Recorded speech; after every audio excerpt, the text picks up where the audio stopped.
Πάμε να δούμε τα 10 καλύτερα πουρα για το καλοκαίρι του 2025, ξεκινώντας με τα 4 που θα απολαμβάναμε στην πλάζα του Gentlemen's Club μαζί με ένα ωραίο καφέ.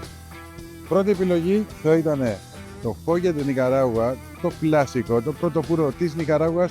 Μας αρέσει για κάθε καλοκαίρι, ειδικά μεσημεράκι πρωί με τον φρέντο μας, γιατί στην Ελλάδα είμαστε. Δεύτερη επιλογή θα ήταν ο καλλιτέχνης, ο εντροβαδόρ, ο τροβαδούρος της αγάπης, το συγκεκριμένα το ροζάτο, μια τορώνα κόρτα με ένα υπέροχο ροζάτο ράπερ, προσφέρεται και πολλά ανθικά αρώματα. Και τρίτο, αρκετά κρεμόδες αλλά πολύ σοκολατένιο, το Oliva de Lancero.